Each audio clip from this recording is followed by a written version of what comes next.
So I am back. Excuse that glare, that's from my ring light on the screen. But I am back, and you know, I've been having a lot of conversations with, you know, friends and family about particular things, and this is the season where it's been like, it seemed like it's been like a lot of warfare for people. So I don't know, I just felt like it was time to kind of like get on YouTube. You know how God be doing it. He pushes me to do certain videos at certain times. So it's random, you know. God leads me to watch certain things, or he'll lead me to read certain things sometimes at certain moments in my life where I guess he wants to either send me a reminder or send me a warning, or, you know, something. So I was led to watch the story of David. Many of you all know how David became king, but just to break it down about the nature of God and how he like does things, David, he wasn't trying to like actually be seen.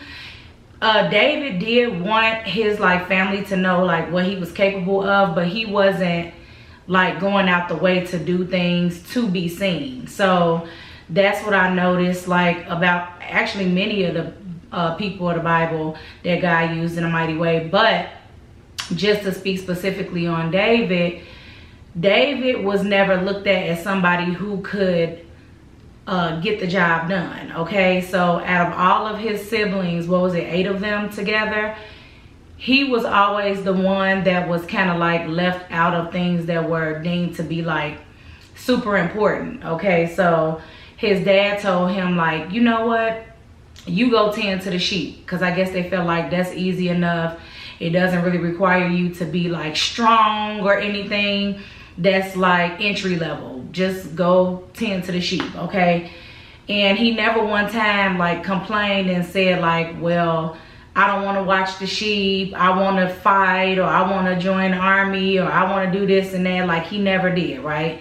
So basically it's just crazy how the tables turn, because when somebody thinks that they're putting you in a box and trying to determine what you can and can't do, that's when God like really shows up and shows out.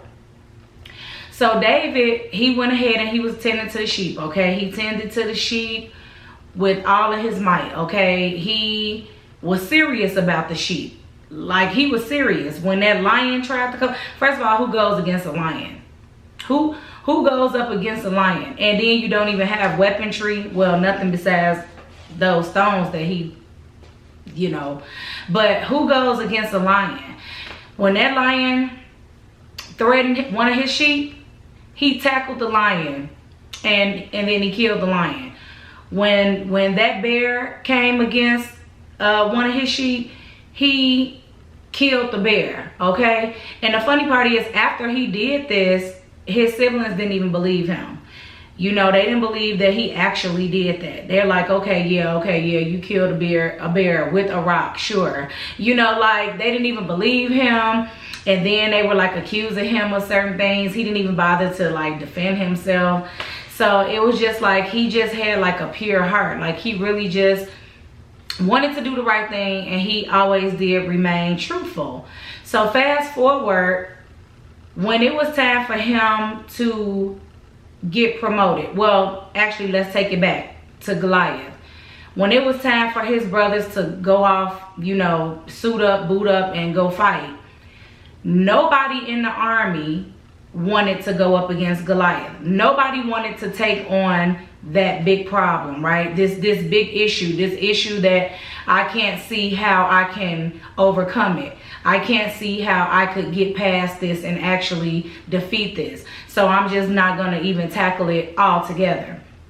Like, that's gonna make it go away, okay? No matter if the other people didn't want to fight or not, that wasn't gonna make the situation just end. Goliath wasn't gonna be like, oh, okay, nobody wants to fight me and there's no ramifications for that. No, there was gonna be consequences behind that. So David comes along who they did not even feel was fit to even be in the army. Okay, they felt like he's too little, he's too young, whatever they thought. He's the one that came along and was like, I'm gonna tackle the problem, I'll fight him, I'm gonna take him down. And then when they tried to like put all the armor on him, like, okay, we're gonna let you do it. See how that is? Y'all didn't even think he was fit to join the army, but when he stepped up and said, I'll take on this problem, y'all were willing to throw him to the wolves, right? Crazy. But God said, I got you, I'm gonna protect you, and I'm gonna exalt you. So everybody knows how the story goes. David stepped up, he took Goliath down with his slingshot, and then when the guys came to his house looking for the next king, they still left him out. Like they still he rounded up every son except him. It's just, it's crazy. So that's another thing. You can do all you can, you can prove yourself all you can, but if a person just doesn't want to see you in that manner, they're not. So anyway, y'all, the people that came, they were like, no, none of these sons are it. Is it anybody else? Oh yeah, there is David out there in the field. Oh yeah. Like you just were not going to include, like, where's the faith in your son? Like, it's crazy. It's crazy how your own family, and it could be out of love, like it could be out of protection. They probably, I don't know. But it's just crazy how you can do so much and a person still just wants to box you in to a certain place. And so anyway, we all know after that he came in and they like, yes, this is the one. I just feel like let the story of David be a lesson for you in your own life. Like whatever giants is in your life that you like, I don't want to even face this, it's not gonna make it go away because you don't face it. One. And then when David did go against Goliath, and before even he went against Goliath, when he killed the lion, he killed the bear, you know why he did that? He never for 1 second thought that he was alone. He always said, the Lord is with me. I can do this because the Lord is with me. If you know that you have the Lord with you, and if you know what the scripture says about how he won't let you fail, then whatever this situation is that's going on, it's irrelevant really. It's just a stepping stone, honestly. It's part of course, like I say all the time. When I get out here to Vegas, like I had a bunch of good things that began to happen like all at once, starting at the end of January, extending into the end of February. So for a month straight, it was just like good things just like happening back to back.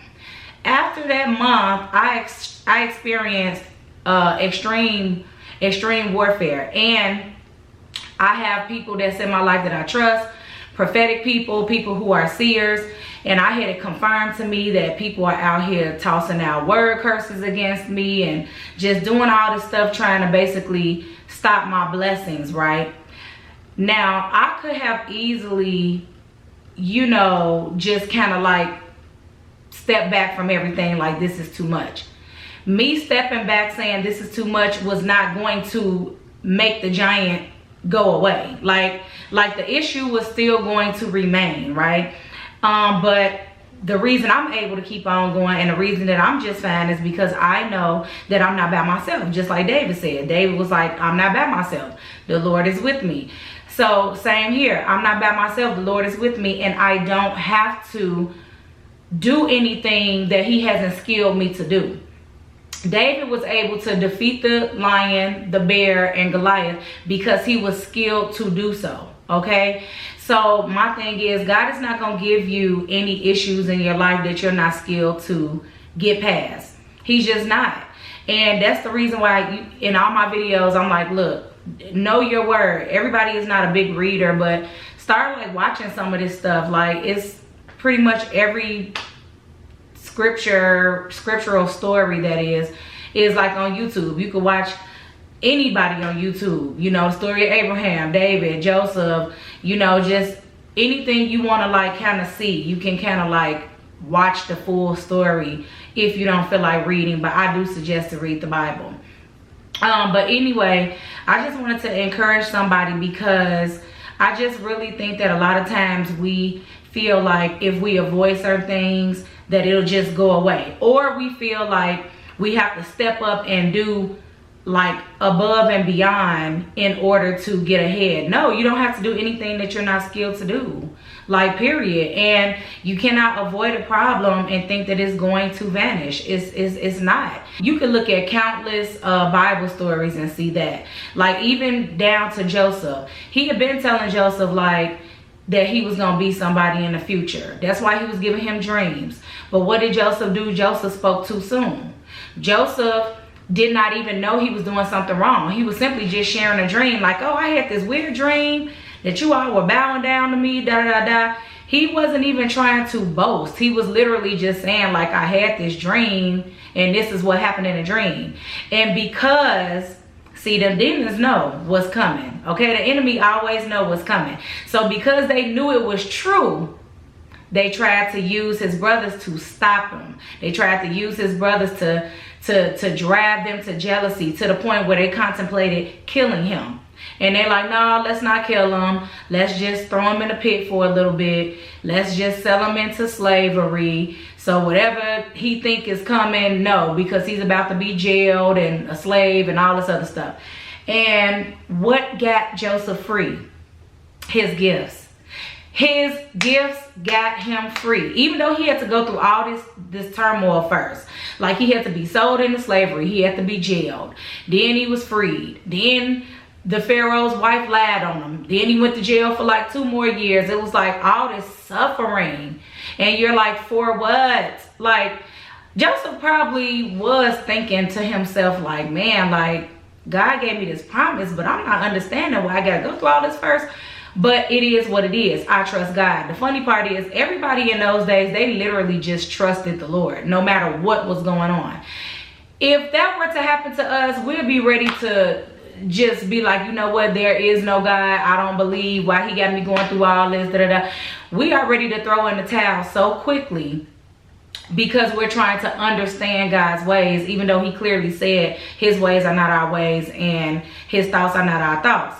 And it's human nature. I'm not coming down on anybody, because I think we all have thought that, like, man, like, if I'm doing all this, I'm trying to live right, or I help people, or I'm honest, or, whatever it is, I'm a giver. And then it's like you have to sit here and go through all this stuff.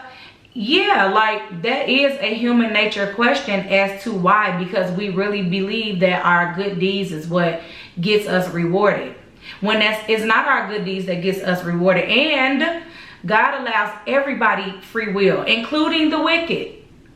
The wicked has free will too. That's how come they have the ability to word curse us, try to interfere, lie, deceive in order to, but nothing if you look at anybody across the board in the Bible. That's why I say read it or know it. If you look at anybody, they all suffered first, but they did not die without the promise. They did not die without the promise.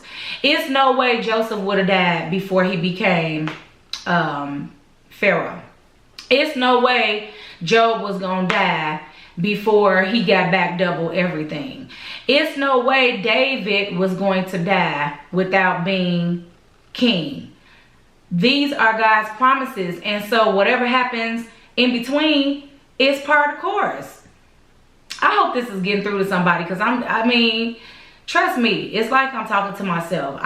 These past few months, they have not been easy. Like I said, that I had that 1 month of just bliss, and then after that, it was just a series of things that was just taking place. And don't get me wrong, it was still blessings that took place. Like most of you all know, I had my first event in Dallas.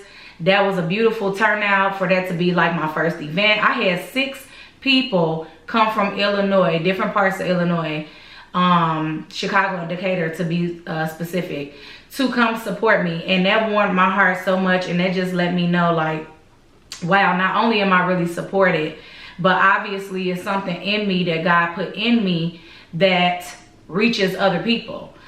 Because I think that sometimes we forget that too, that our gifts are not for us. Our gifts are for other people. When you go to the store and buy a gift, is usually, I mean, don't get me wrong, we buy things, we gift ourselves, but most of the time that we buy gifts is for other people. So anyway, that's why I said, like, all this stuff is part of course. Whatever you are going through right now, it's your decision how it ends. Because if you decide to just stop and give up and don't go any further and just stop all movement, then you won't get to your promise. That's common sense. If I decide I want to go take a road trip and then I don't ever refill my car with gas, or I park the car and don't ever crank it back up and start driving, I'm not going to get to where I said I was going to go. I'm not getting to my destination. If I buy a plane ticket and I never board the plane, I'm not getting to my destination. If you stop movement, you're not getting to your destination. So you have to just keep on moving, even though it's very painful. And the wicked, yeah, they're going to come against you, but they will not prevail. Okay, so again, I hope this helps somebody, and I will see you guys on the next video.